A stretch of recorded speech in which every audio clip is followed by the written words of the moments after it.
is already inside of you. The world would not be what it is without you. When we begin to create change within us, we begin to create change in the world around us. Your journey to becoming your best self as the whole person starts right now.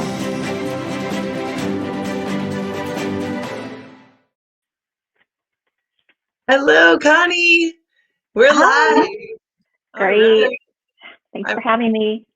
Excited to be here. I'm Lauren Sweeney from Rise Up For You, and I'm just excited to talk today with you, Connie. Let's start by telling our listeners and our viewers a little bit about you, and then we're going to be discussing all the things in terms of training, development, soft skills development, which of course us at Rise Up For You, we are all about that. Why don't you start by telling us, first of all, where do you live and a little bit about your background? Sure.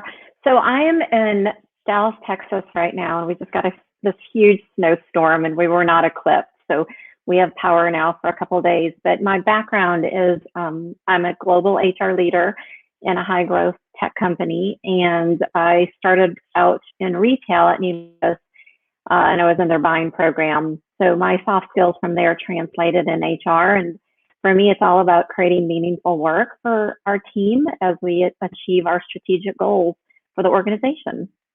I love it. I also have a retail background from back in the day as well, before I started doing more coaching and leadership work. And you do learn a lot when you're in that type of environment. And I know before our conversation today, we had talked about the importance of soft skills development. And do you see more of a need for it now that we're in this virtual world than you even did before? Definitely. I think it's so important. I mean, you hear that people don't leave jobs, they leave their manager. And I was just talking to somebody earlier, and it's all about, does the manager care about me and my aspirations and what I need to do to develop and do a great job? And that's all about soft skills. That's about understanding your team, what's important to them, and giving that immediate feedback on how they can do better and grow, but in a positive way to motivate them. Absolutely.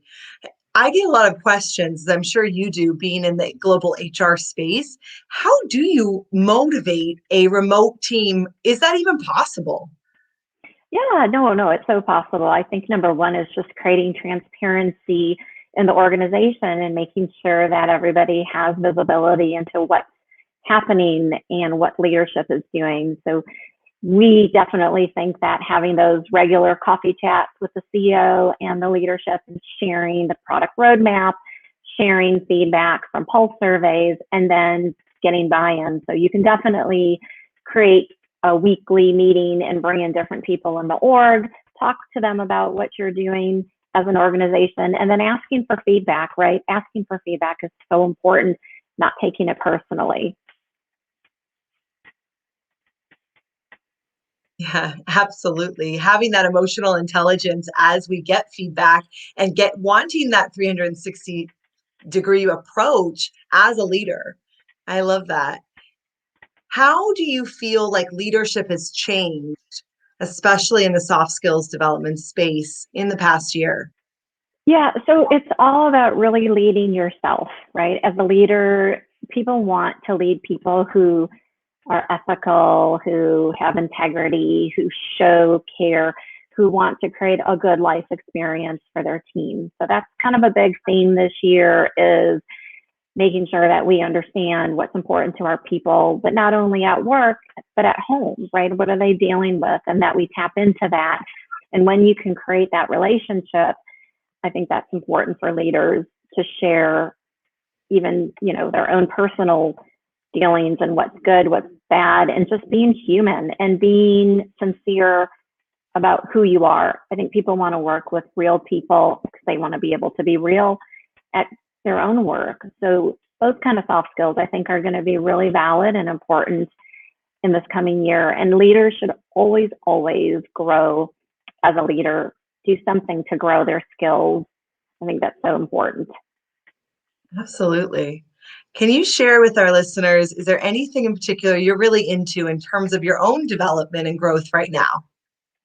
So for me, I am a little bit on the introverted side. Not that I don't love speaking to people one-on-one all day long, but I realized in COVID, it's just great that I can be at home and go for a walk after work or talk to one person after work or before work or do an at-home workout. So for me, it's just about staying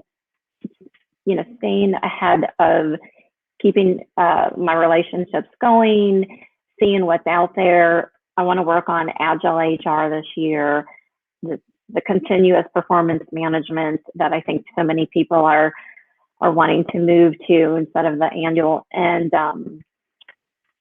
speaking, that's why I'm on the podcast. I think that's really important to be able to share my viewpoints. And I think all of that will just helps you grow as a person. So those are kind of the three big things that I'm working on this year.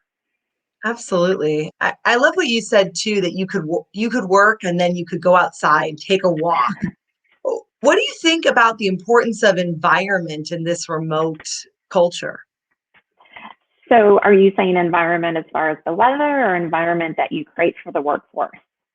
Yes, not the blizzard that Texas found itself in this week. Not necessarily the weather, but the environment we're in. So if we're at home, maybe there's positive things in our workspace, or that you could take a walk outside and have some separation from your work. Since we're working and sleeping and eating and having relationships all in the same place, it gets pretty interesting. So for me, I didn't go to my yoga studio for like 5.5 months. And I found this workout at home. It was an app called Melissa Wood Health. And I just do these at home workouts. But it's all about, I think, taking that break to take care of yourself, to take that break, to go outside and enjoy the sunshine and, you know, take that break to really go on vacation, even though we're not going anywhere, and refreshing and relaxing and recharging so that when we do come back to work, we come back even stronger. And I think having that helps with your attitude and your mindfulness and your energy levels as well. So that's the kind of environment that I think is super important and that has helped me through this past year.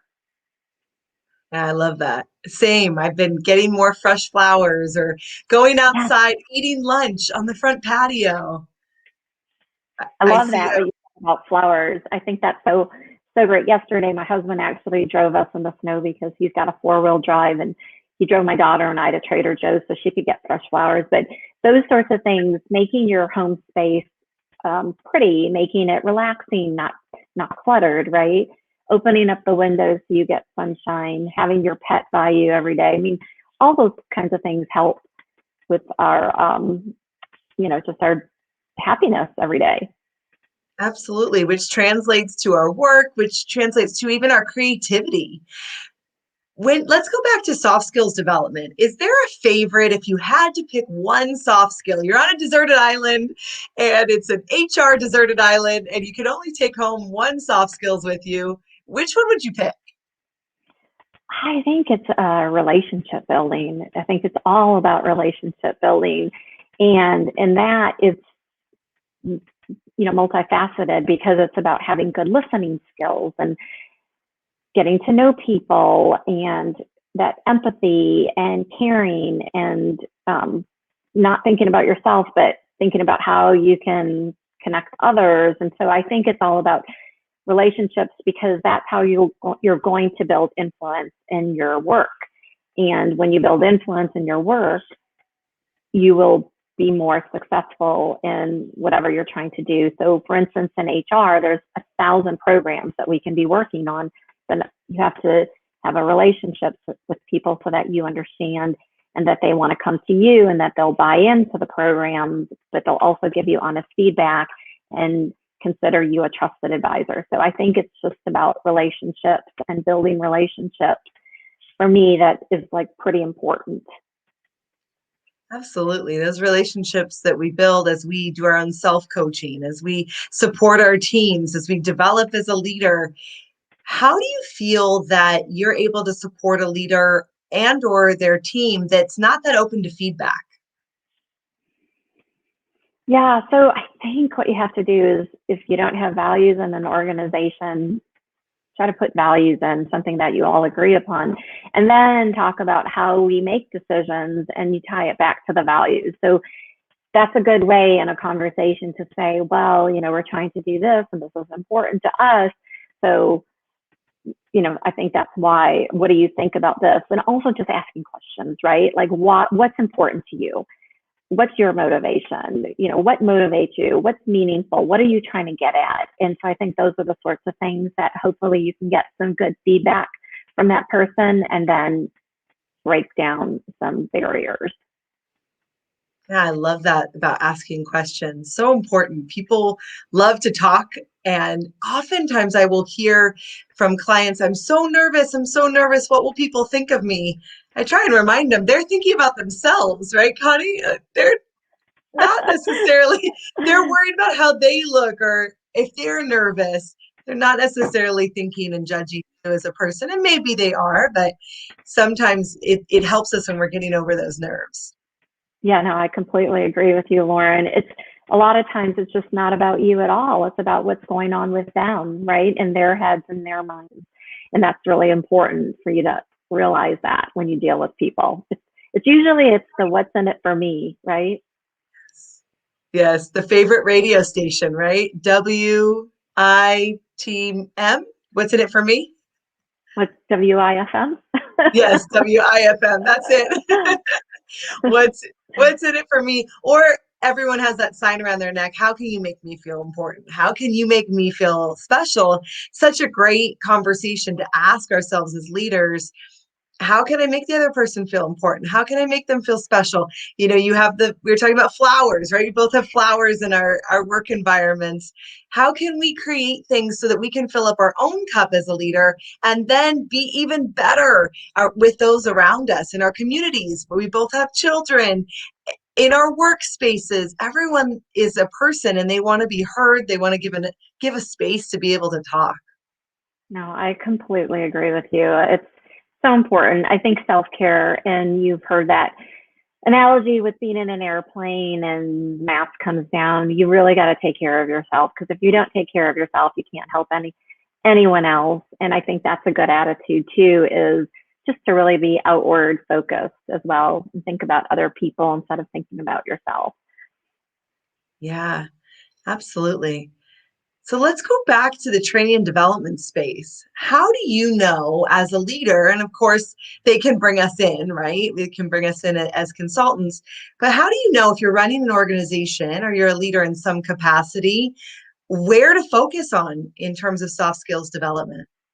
Yeah, I think that the thing lately that I've liked to do is do pulse surveys. So perhaps you do a survey, right? Perhaps you do mini workshops where you bring in somebody from each department. Perhaps you do one-on-ones and just reach out to people individually. That certainly takes a lot longer. So pulse surveys are a great way to start, and then taking that data, and you can always dig in deeper. And people are very open to sharing, what they need.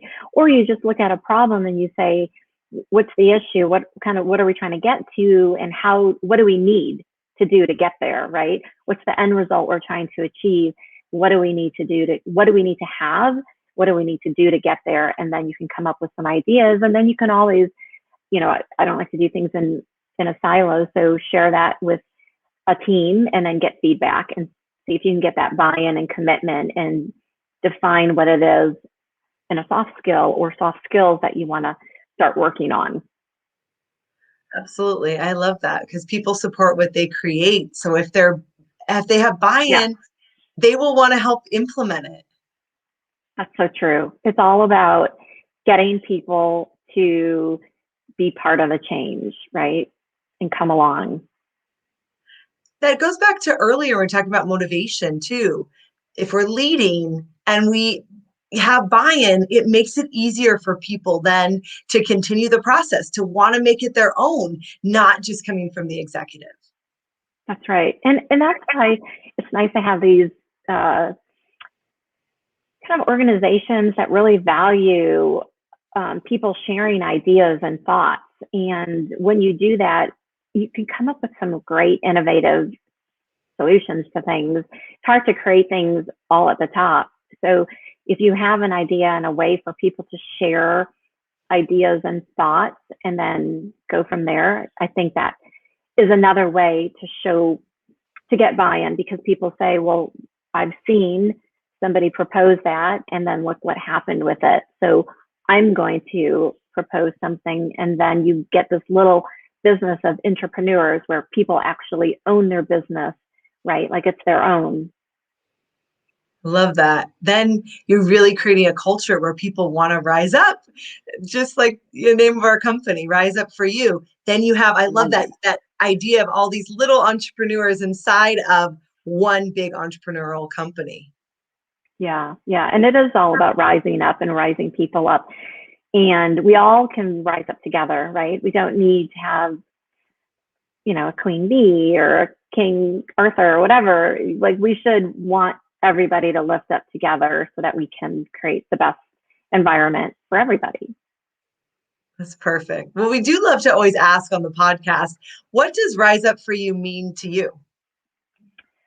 To me, it's just about creating meaningful work for people and really finding out what they want, where they want to grow, and how they can best work at an organization and be valued, and then be the little entrepreneur, and then just remove those obstacles and create ways to do that. Create a solution within the organization with different people bringing thoughts in. So I think rising up is just always constantly having this growth mindset and growing and, achieving our goals and our desires and having the best life for ourselves.